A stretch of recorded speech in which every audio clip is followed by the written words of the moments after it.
Everyone loves a good feud, whether it's Ace Frehley versus Paul and Gene, Mick Mars versus Nikki Sixx, Guns N' Roses versus Metallica. A little bit of drama never hurts. Today, though, we're going to take a look at one of the silliest feuds of all time, and that would be between two legendary masked bands, Des Moines, Iowa's Slipknot versus Cleveland, Ohio's Mushroomhead. Let's dive in.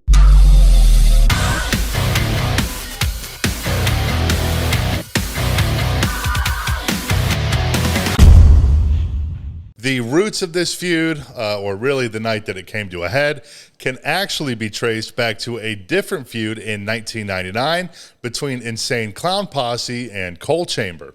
ICP had just released the amazing Jeckel Brothers album and brought along Biohazard, Twiztid, Krayzie Bone from Bone Thugs-n-Harmony, and Mindless Self Indulgence to support them on the subsequent tour, along with Coal Chamber as direct support. For whatever reason, though, ICP fans were just not digging Coal Chamber at all, resulting in a number of ticket refunds, I guess. I'm not really sure how you can be into ICP and not Coal Chamber, but whatever. It's a weird lineup to begin with. So ICP ended up kicking Coal Chamber off of the tour just 2 shows in. They originally claimed it was due to production issues so as to not offend Coal Chamber, but during a wild fight between ICP and Coal Chamber's then manager, Sharon Osbourne, on Howard Stern, it was revealed that it was in fact due to Coal Chamber not drawing, or at least just not fitting the bill well with the rest of the bands. Coal Chamber actually ended up suing ICP over being removed from the tour. And a quick sidebar, the fight on Howard Stern is so goddamn funny. It's really gold. I'll put a link down to the original video in the description. Maybe we'll do an episode on that whole feud at some point. It really is pure fucking gold. Anyways, in response to being kicked off of the tour, Coal Chamber then booked a tour of their own, the Livin La Vida Loco tour, with special guests Mushroomhead, Amen, and Slipknot. Now remember, this was in 1999. The Livin La Vida Loco tour started in August, just 2 months after Slipknot released their self-titled debut via Roadrunner.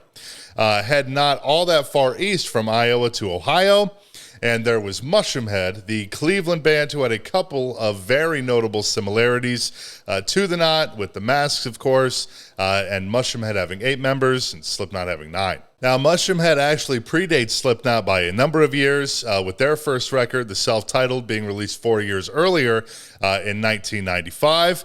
And according to OG frontman Jeffrey Nothing, a.k.a. Jeff Hatrix, Roadrunner was actually eyeing Mushroomhead in 97, a year before Slipknot signed their insane 7-album deal with the label. He says, quote, "Roadrunner had a guy shopping us, and at the time, we were making more at local shows than they were offering us in advance, and they wanted all of our merch.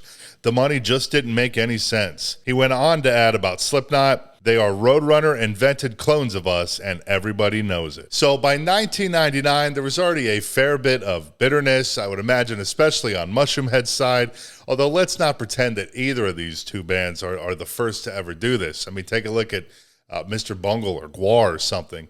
But so when the Livin La Vida Loco tour rolled onto Mushroomhead's turf with Slipknot in Cleveland for the first time ever, ironically on September 11th, 1999, all hell was about to break loose. During one of his solo shows many years after the fact, Slipknot frontman Corey Taylor recalled, "People came down and threw everything but rocks at us. They hit Paul Gray in the face with a fucking padlock the size of my fist while we were on stage. When we got done playing, we took all our shit off and went into the audience.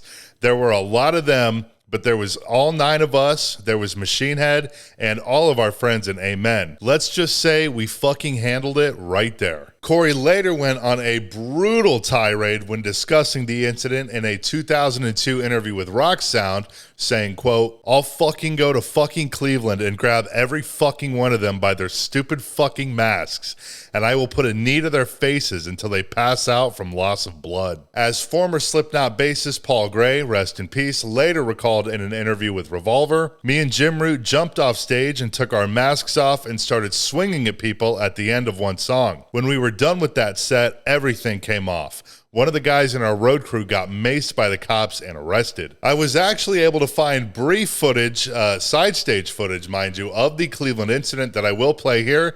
And bear in mind that at the beginning of the video, that is not Corey yelling, but it's actually guitarist Mick Thompson, which makes things all the more intense. Check it out.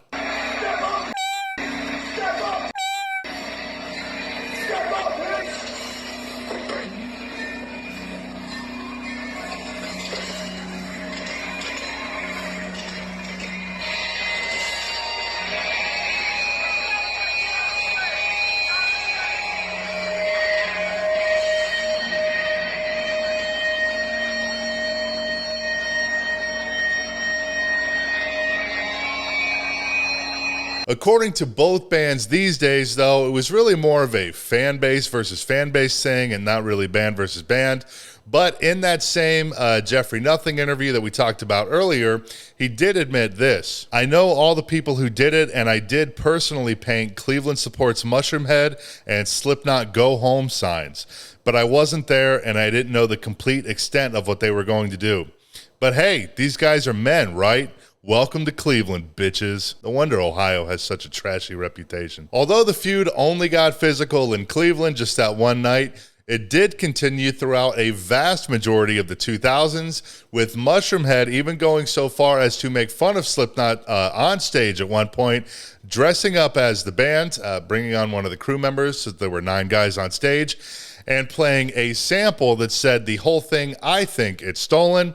An obvious jab at the intro to Slipknot's debut record. The whole thing, I think it's sick. This led to the crowd chanting, "Fuck Slipknot," with former vocalist Waylon Revis encouraging them more by saying, "Come on, don't be afraid to say it." Mushroomhead would continue to insult the band years after the fact, even referring to Slipknot as the quote-unquote in sync of heavy metal. By 2005, though, Corey Taylor had gotten sick of the back and forth between the two bands, though, saying in an interview at the time, "I'm tired of it. We've tried everything that we could to squash this between ourselves and Mushroomhead. I've even come out and said I wish them nothing but luck. I don't care. It's not that big a deal to me." Upon the tragic death of Slipknot bass player Paul Gray in 2010, though, the feud between the two bands would finally reach its end, with Mushroomhead actually offering sincere condolences to the rest of the guys in the knot. Corey Taylor has even expressed interest in building a tour that features both bands, along with Mudvayne and Gwar.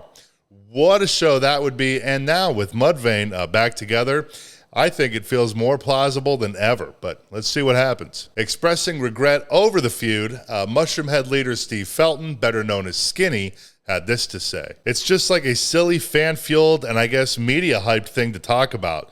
This is the 90s. Any sort of news was cool. There wasn't a whole lot back then. And then you get a feud between bands. It's kind of East Coast versus West Coast type of thing. Oh Lord, here we go. And for some of the entertainment value of it, sure. A lot of us in the band were at the time into it and, played it up and had some fun. But, I look back and I think I should have did it all when I knew it all, Like, how silly of us. Obviously, we didn't have any part of it, but to even just jump on the bandwagon of talking to the media about it and going, oh, we came first, the chicken or the egg, and that whole stupid thing.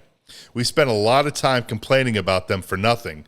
So, God bless them. They're one of the biggest bands out there. It proves that masked heavy metal and that style of entertainment is still relevant. All right, though, I gotta run. My fiance is waiting to go for a blomp in the back of my Super Buick, so I gotta go. But thanks so much for watching. Feel free to subscribe if you want to see more, and I will see you next time.